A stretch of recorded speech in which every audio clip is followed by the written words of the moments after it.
Well, hello, everyone, and welcome.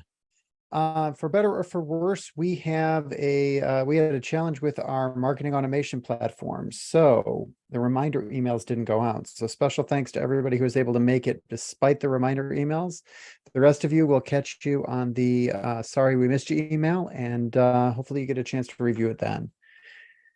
All right, jumping in, our topic today is future-proofing your marketing strategy in the age of AI. There are a lot of folks out there that are talking about all these wonderful capabilities that we have as marketers and how they change our world from a tactical perspective, but there's not a lot of people talking about how this impacts our strategies as marketers, and that's what we want to dig in today.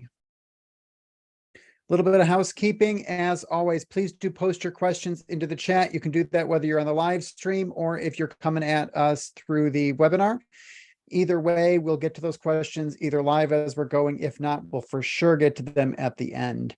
And a copy of these slides will be sent to you, so don't worry about taking screen captures. You'll get the slides. Don't stress. A little bit about me. My name is Steve Robinson. I'm the founder and CEO here at Brilliant Metrics. I've got about 20 years of experience, started out in software development, ended up moving over to marketing about 15 years ago, and still occasionally dabble in code.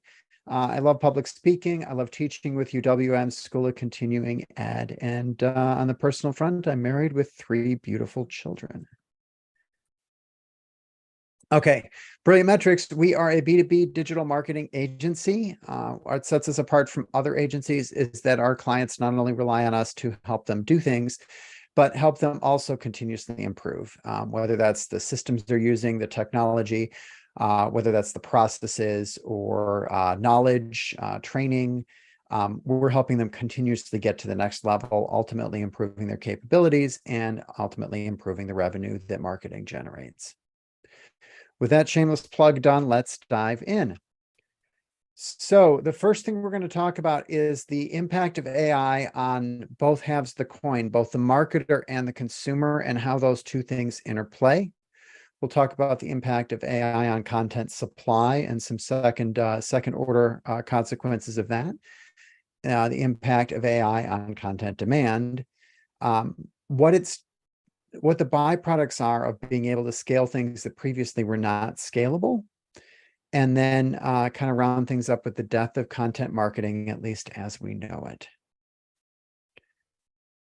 So jumping into AI's impact on marketers and consumers, there are really two sides to the impact coin here. Artificial intelligence, and specifically generative AI, because there's a lot of different kinds of AI. We're focused today on the generative AI, the ChatGPT, and all of the products that are using similar engines behind the scenes. They enhance marketer capabilities. They allow us as marketers to be able to do things we weren't able to do, or to do things more cheaply or at scales we weren't able to do them before. And when I say us, that means us, but also all of our competitors, as well as the media. So anybody who's generating content out there, anybody who is engaged in sales or marketing activity, have been given a superpower, and that changes the competitive landscape when it comes to attention and when it comes to just, outright competing against our competitors. The flip side of that, though, is consumers. Consumers are beginning to adopt generative AI and other artificial intelligence tools, and that changes their buying behavior. And that's the other consideration to make. Where it gets particularly fascinating is when you think about it in terms of how those two things impact each other. It's pretty easy for me to sit up here and think through what the impact of generative AI is on marketers and what these new superpowers mean for our capabilities. It's pretty easy for me to sit up here and think about what mass adoption of ChatGPT and Bard and Google's generative search experience, what that might lead to for consumer behavior. Where it gets complicated is that as consumers change their habits, marketers change their tactics. As marketers change their tactics, consumers change their behaviors. And so if you think about this in terms of pendulums and AI providing some momentum or push to that pendulum in a particular direction, It's pretty easy to picture where that's going to go for either the consumers or the marketers. But if you've ever seen a physics demonstration of what happens when you connect two pendulums together, you see that when one pendulum is driving the other pendulum, the results are literally described by the science community as chaos. It becomes next to impossible to predict where that dot at the end of that pendulum is going. And that's exactly the situation that we have today, where changes in marketers' behavior are going to drive changes in consumer behavior. Changes in consumer behavior are going to drive changes in marketers' behavior.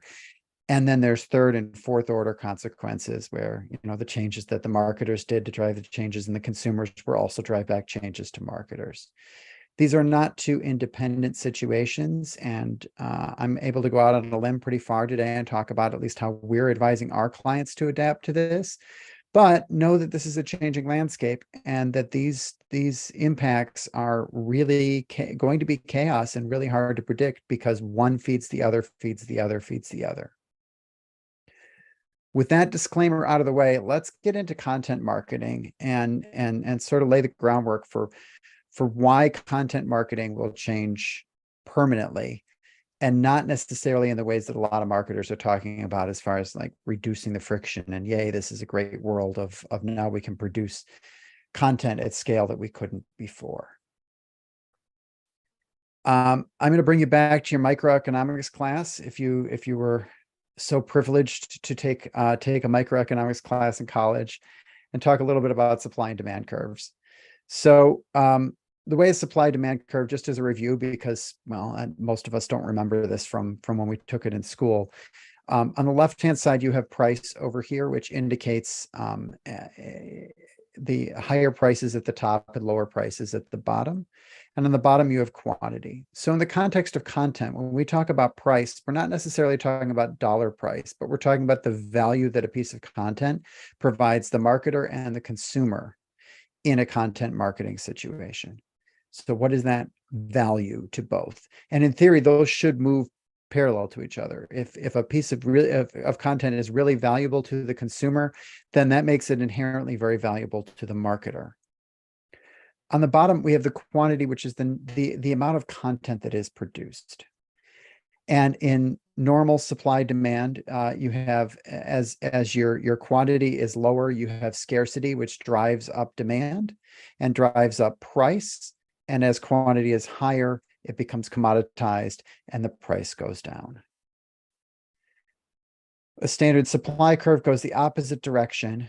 And this is something I never really fully understood when I was taking economics, but essentially as quantity increases, the price that you can get for that content, and that it increases as well, or at least the value to the supplier, in this case, the marketer, increases. At some point in the middle, you have an equilibrium point. This is the point at which the suppliers are willing to produce content at a given quantity, and the value that you're going to get for that content at a given price. What happens when we introduce generative AI? Well, generative AI brings the friction or the amount of effort to produce content in some cases to near zero. If you can set up a string of a structure of technology that one system feeds the other, you could essentially have the AI on its own posting blog posts, or all you have to do is feed into it topics to your blog.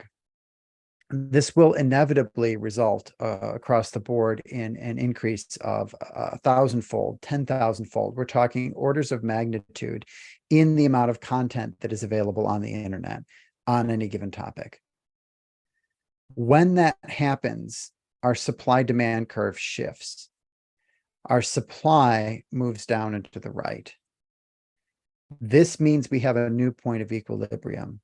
And I believe this is not giving this full justice, because really this supply curve probably shoots way the heck over here, right? It's sliding far to the right as that increase in content on the internet increases at that magnitude. That will inherently decrease the value of the piece of content, each piece of content. So we have that much more content being produced at that much lower of a value. So what does that mean for us? Well, it means that if we're relying on organic search as a discovery mechanism, we're going to have some problems here, because our content that we're putting our effort into producing, even if our effort is less, it becomes one piece of content in a massive sea of AI generated content. Getting people to discover our piece of content versus somebody else's becomes next to impossible. If your content is discovered, it'll be hard to make it stand out, either because that person now has an opportunity to consume 15 articles on the same topic. How does yours stand out? Or because they have to choose between 15 articles. How does yours stand out? We'll talk about some of the solutions to this issue and supply shift in a moment, but let me jump over to demand. On the demand side, Google is currently rolling out something called Search Generative Experience, or SGE. You can go into labs.google.com and turn it on for yourself to see what it looks like. But they've clearly articulated this is going to be everywhere. And you'll notice I did have to hit expand on something to make the screen look this way. There is not a single search result on this page when I search for how do I write a good blog post. When Search Generative Experience is live, they're there, they're just pushed down to the bottom. In some cases, the paid results are up on top, followed by the AI results, but you will not find an organic result above the artificial intelligence answer to your question. This is if I'm still even going to search. And if you ask around, you will find that, granted, they're still fairly early adopters, a lot of consumers have moved to asking questions like this, not to Google or to Bing, but instead asking questions like this to ChatGPT. And if you take a look at the Siris and the Alexas of the world right now, marrying that technology with the technology of a ChatGPT is just right around the corner, to the point that you can have a voice activated or text activated digital assistant sitting on your desktop. Microsoft is baking this into Windows and future versions of Windows. We'll find, I'm sure, the same thing baked into Apple as well, where we can now just interact with our computer and ask our computer questions instead of having to go to a search engine. This will result in an inherent shift in the demand curve, because now the demand for content on an actual website drops, at least for certain types of queries. Consumers will no longer use search engines and the websites that they link to answer a whole range of questions they currently use those tools to answer. When demand drops, you notice our price drops yet again. Now the value of any individual piece of content is that much less, because there are fewer people seeking content on the web. They're getting their answers from the generative AI directly. This brings us to talk about the 3 different query types. When somebody hits a search engine today, they are looking to essentially resolve one of 3 needs. If their query is informational, they're looking to retrieve information. We recently had our dishwasher break, and so these are some of the actual queries that I typed into search engines over the course of the last week. Top dishwasher brands, how to choose a dishwasher, average dishwasher price. I need information. I'm going to take either the result that Google gives me as just an answer, or I'm going to bounce off to another website to go and read their answer to my question. There are navigational queries. This is where the user, your consumer, needs to get somewhere. Usually these are branded websites they're trying to get to, but it could be a particular section or a tool or utility on a website that they know of already. The point is, they know the name of the thing they're trying to get to. They just need to get there, and they don't want to have to guess at the domain. So I searched for Best Buy to go and get the price for the dishwasher I was looking at on Best Buy. I searched for ABT for the same reason. I searched for Consumer Reports to get some comparisons on the models I was considering. I knew those brand names off the top of my head and knew to search for them. And then finally, you have transactional. This is where I want to take an action, where your consumer actually wants to do something on the web. And that means they're searching for either a tool or a utility, or they're searching with a verb, like I want to buy a Frigidaire dishwasher in Milwaukee. When we look at informational queries, these are the first to go. These, you might as well consider these dead when it comes to developing new content for SEO. The search behavior of your consumer will move to AI assistance, and these are the easiest queries for AI to generate. So your content will be one in a sea of thousands of other pieces of content. Any content that you produce that addresses an informational query needs to be produced with a different distribution or discovery channel in mind. Organic search will not drive traffic to this page at some point in the very near future, at least not enough traffic to make it worthwhile to produce. When it comes to navigational queries, these are still going to be around. These will survive, but these only work for you if your audience knows you by name and knows to seek you out by name. They're not going to stumble on your brand in the process of their own discovery or their own exploration of their needs or problems. A lot of that will happen offline or outside of the realm of search and your website or your competitor's website in the AI assistant. If they know to seek you out by name, though, you still win on the navigational type of queries, and it shouldn't be too hard to rank for your own brand name. But it means a renewed emphasis on brand recall and association of your brand with the problems you solve. That type of brand building is something that a lot of digital marketers have gotten away from over the course of the last 5-10 years, as the focus has been much more on either content or going after intent. The third type of query is transactional. And this is where you have the most opportunity as a marketer today, both from the standpoint of what sort of utility can you offer that an AI assistant can't easily offer. So the example I used in my dishwasher example is if I want to repair or replace calculator. That's the kind of utility that I could probably put in all the information about how much I paid for my dishwasher and how much money I put into it and how old it is. And does ChatGPT think I should buy a dishwasher or repair my dishwasher? But I'd rather get an actual tool that's purpose-built to do that. There's utility and value that you can provide in the form of tools, or maybe it's a PDF printable that I can't ask ChatGPT to generate yet. That sort of value in utility or physical good that cannot be produced by an AI assistant.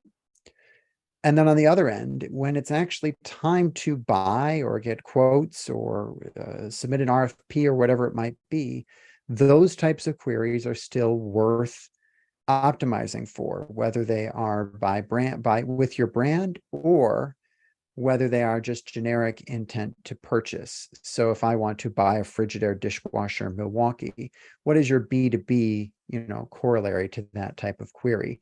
And does your website currently rank for it? If not, that's a good place to put your SEO time and effort and money. Ultimately, as you go to produce content, you're going to want to make sure that you have some strategy for that content discovery that goes above and beyond organic search. Really, you have two options here.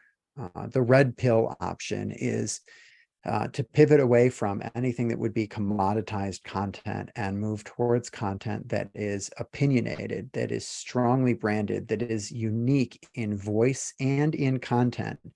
These are, contrarian positions that you can take as a brand that a lot of brands are just plain afraid to stick their neck out on. But this is the kind of content that people will actually subscribe to because it's novel, it's entertaining, it's interesting, it's engaging. And you can build a subscriber base to deliver that content, and you won't be reliant on it being discovered through search and social. We'll talk about social in a minute. The other option is always paid. Remember that search generative experience that Google's rolling out. The screenshot I had showed the AI output first, but in many of my tests, the paid search results are always above that AI generated content, at least a few of them. When that's the case, you can pay to be clicked on instead of them reading the AI output if you're good at crafting the headline. But for many of us, a lot of the content that we're producing right now for organic search, it's just not good enough at converting traffic to make it worthwhile to pay for that traffic. And we'll talk about organic social as well, but a lot of what we're pushing out on organic social isn't good enough at producing revenue to make it worthwhile to pay to push out on organic social. So the paid pill won't work in many cases with the content you're producing today, and you're back to a pivot in the type of content you're producing. In this case, content that clearly lights the way for your buyer to become a customer. Let's talk a little bit about noise and the impact of noise on marketing, and how noise is a problem in a post-ChatGPT world. Previously, if I wanted to craft one-to-one bespoke communications, whether that's me as a salesperson crafting an email or me as a marketer slaving away inside my marketing automation system to create the most personalized experience I can, it was a high effort, high return operation. That's not true anymore. After AI, we have tools, akin to the robotic CNC machine producing what was a hand-carved headboard can now just be cranked out without any human interaction. The same thing is true for us as marketers and for their sales corollaries in producing that one-to-one bespoke communication. There are tools like Lead IQ here, which will create that one-to-one messaging. It will research that person's LinkedIn profile and craft it based on what they've recently posted or what's in their profile, what school they went to, etc. This will take what has been a problem with email marketing after the introduction of tools like outreach.io and just the inundation of junk email into every executive's inbox, and amplify it tenfold. If your texts, if your emails, if your in-mails weren't cutting through the noise before, well, you're really screwed now, because the amount of noise that will be produced as more and more marketers and salespeople wire up these artificial intelligence generative AI machines to a list of prospects and a particular problem or opportunity to explore with those contacts and hit go, the worse it's going to get. And just like when Outreach first launched and people started their outbound email sequences and automating that, they found they were getting great returns. The marketers who are early, or the salespeople and RevOps people that are early adopters to these generative AI tools will get great returns as well, which will cause the sea of other people to jump on board. And next thing you know, these channels become unusable, especially for those of us on the marketing side trying to send one-to-many personalized emails. Where I think this will go is I think we're moving towards a whitelist future. There was a while back before the spam filters got pretty good, where you would occasionally run across email inboxes that had to, senders had to be whitelisted. I think we're going to come back to that. I think that marketing emails will, unless explicitly allowed through, will end up bouncing in sort of a soft bounce sort of way, saying, I'm sorry, you're not whitelisted, or entirely new channels will pop up.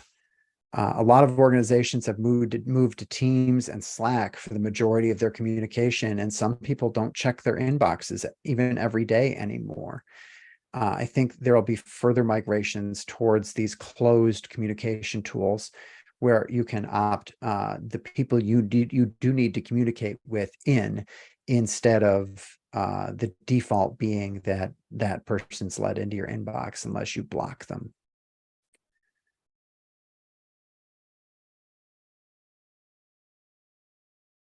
The same thing or a similar thing is going to happen on the organic social side.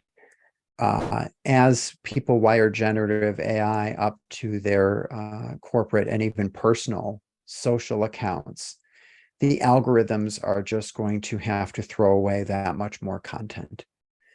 And so what your audience will see will just be the tip of the iceberg of what's produced out there now that more and more and more and more decent content is produced at scale. As marketers, it means it will become almost impossible to produce things at a quality level consistently enough with virality, a sufficient virality to break through the algorithm, because the algorithm just has to be that much stricter. And organic reach will be, if you're relying on organic reach right now, it's time to start laying some plan Bs. I think community, or not that community, I think community is the answer. I think that it's at least an answer.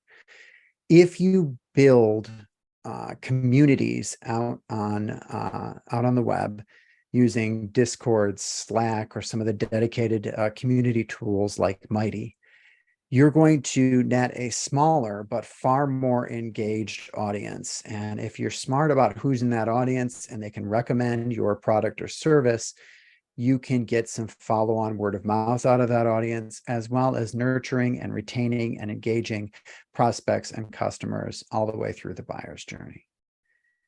Community is harder, certainly, but building an online community of your raving fans is one way to prevent the limitations in discovery of your content from hampering your marketing efforts in 2024. So let's sum up some of these changes here. On the content side, your content will not be discovered. At least that's the risk. I'll go through the risks and some of the mitigation strategies. In the future, your content will not be discovered because it's insignificant in a massive sea of AI generated content. The way that you get around that is by creating opinionated, strongly branded content that hooks subscribers, people that are opting into receiving your content, possibly double opting in to receive your content, because you've got to break through some whitelisting structure in these communication tools as we're flooded with these communications. On the search side, informational content doesn't play a role in organic search in 2024. If you produce it, you're going to be one of, however many competitors producing content that solves the same searcher's need. And that's if you're lucky and the AI driven generative AI search experience doesn't just answer the query right there without driving any traffic to any website. The way around this is to stop focusing your SEO and content generation efforts on informational queries and shift towards utility and making sure that you're capturing anybody who has intent to take action and buy, and focusing your SEO optimization on getting your site to rank for those queries. Because I'm not going to be able to buy things via the generative AI yet, for a while, and certainly for a lot of our industries, which are B2B, a little bit more custom, many of them are services, ever will I be able to buy that stuff through a search engine's generative AI. Through your generative AI at some point, yes, but through a search engine's, no. When it comes to email and SMS, this is an arms race or a cat and mouse game between AI driven tools that are going to do things at scale that weren't doable at scale before, and the filters. Ultimately, I think it doesn't matter how good your promotions tab filter is, the volume of this will lead people to move to channels that they can more control, and they aren't getting inundated. We're hitting a breaking point, and this AI is just going to push us over the line. On the organic social side, something similar will happen, only instead of a whitelist, the algorithms are going to limit who's going to receive what content. Either way, the answer is one of two: either build or join communities. Communities are opt-in channels you control. The value is not just driven you have user-generated content through peers sharing information. There's a lot of benefits to a community. It allows people to feel like they're a part of something. There's, Mark Schaefer has some great books on this topic. Go and check out his stuff. The other option is to just leverage opt-in and make sure that your content and your opt-in experience is good enough to not just get that first opt-in where, yes, I signed up for a webinar, so now I'm receiving your emails every month, to I really want your emails and I'm willing to whitelist you to get them into my inbox. And maybe it's not even emails. It could be whatever channel replaces email if email becomes unusable and another channel pops up to take its place. So that's kind of the direction that we're guiding our clients. There's some other aspects of AI we didn't get to today that maybe we'll get to in a future webinar. I'm sure I'm going to be wrong on some percentage of this, as will you, and whatever assumptions you make about the future. But now is not the time to stand still. Now is the time to lay the groundwork and plan and double down on the things that will work. It never hurts to refine your brand. It never hurts to build a strong brand position. That is one of the best things you can do to defend yourself against an onslaught of lookalike content in generative AI. It never hurts to build stronger, deeper opt-in channels with your audience.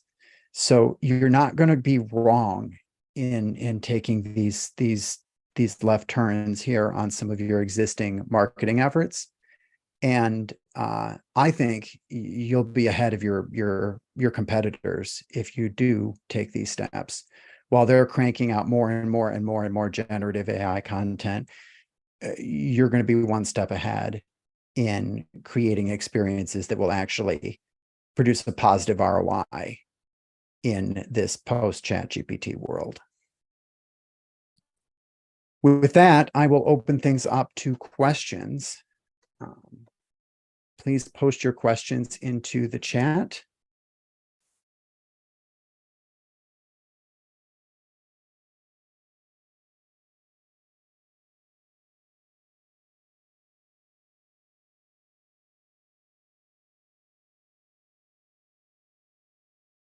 Joe asks, The SGE within Google reminds me a lot of Google's historical rich snippets. He says he always looked at rich snippets as a double-edged sword. It's great to rank, but traffic doesn't always go to your website, which is absolutely true. How do you recommend rating content to rank for AI, such as SGE, or is it still too early? It is a bit early. I think this is going to be a whole industry in and of itself. But the key is identifying those queries that you can get your brand to be mentioned. I think this is part traditional PR. If you get press mentions of your brand, that will feed the generative AI probably more than your content on your website. But certainly, if you can produce content that leads the AI to believe that your brand is the answer to whatever the question your customer is asking, that's probably a step in the right direction.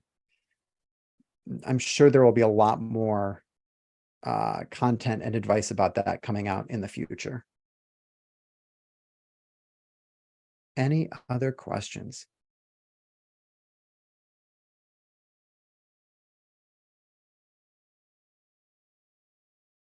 Okay. Well, thank you very much for attending. This isn't all doom and gloom. There's some real opportunities here. If you pivot early, I think you'll be in a much, much better position than your competitors to capitalize on this massive shift in how people seek information and how marketers use content to get ahead. As always, please do follow us on LinkedIn if you haven't, and we'll see you next month.